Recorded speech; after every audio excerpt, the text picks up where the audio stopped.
Hey guys, so today I'm gonna show you how to replace electric cooling fan on a Jeep Renegade with a 2.4 liter engine.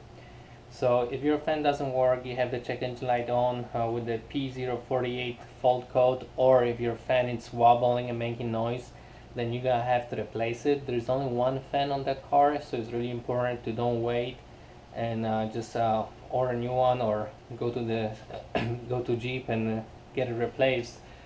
Because like I said, since there's only one fan, and once this one quit working, your car will overheat. Alright, so let me show you the steps to replace this fan.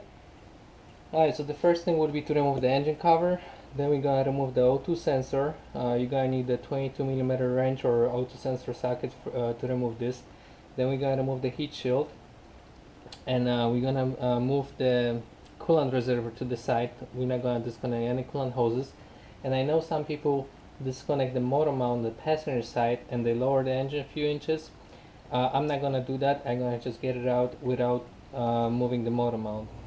Alright, so to remove the engine cover, there's only one 10mm bolt over here. I already removed that, and then you're just gonna lift it up.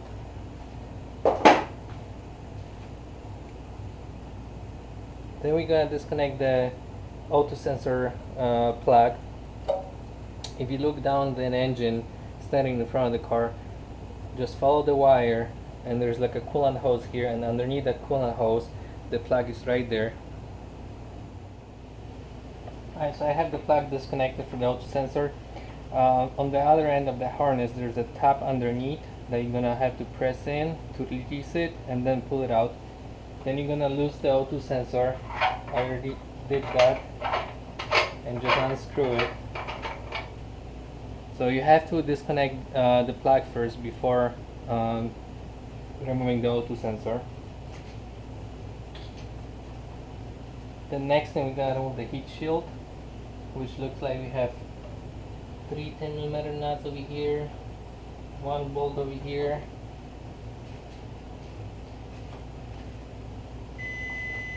and one on this side.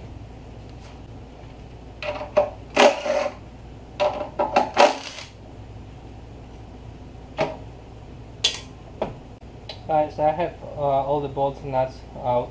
There's 3 nuts on the top and 2 bolts on each side on the bottom. So you're just gonna lift it up.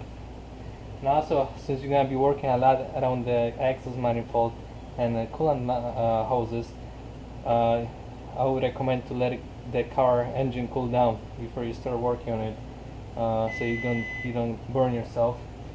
Alright, next thing, we're gonna move the coolant reservoir out of the way.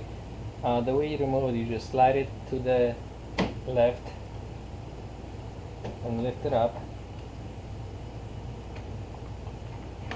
And you can just pull it right here, so just to give you enough room to get the fan out.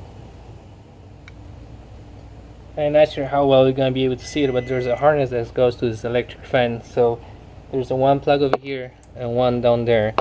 So we're just going to release those. So you pull this yellow tab out and then squeeze it, and do the same thing for the bottom one. So once we have the plugs disconnected, there's 2 clips that are holding the harness to the radiator, to the fan housing. So there's one, the other one is right here. So just unclip them, and you can pull this harness to the side out of the way. And then next thing is, you have look like transmission lines going over here. So we have to, they're attached to the housing of the fan as well, so we have to disconnect them. Alright, so the lines, I have them disconnected. You can use the trim tool or the screwdriver to push it out, and that should give you enough room to get the fan out. So we're pretty much ready to take the fan out. Alright, so to release the clips for the fan, there's one on each side. You have to press this tab in and lift the fan up. It's kind of hard for me to do it holding the flashlight and everything, so I just wanted to show you where the clips are. So you're just gonna press them in and lift the fan up. Alright, so I have the tabs released from the fan. So now I'm just gonna Look out the way to take it out of there.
Alright, so here's the old fan. I got it out. I'm gonna have to play with it, move it kinda around because it's getting stuck on the AC lines on the passenger side, and also it's getting stuck on the right side. The tabs on the bottom here, they get stuck, so you're gonna have to kind of move it in the left, right, and pull it out an angle. So I'm gonna go ahead and install the new fan somewhere. I remove the old one, and hopefully that will fix my issue. Thanks for watching, and please subscribe.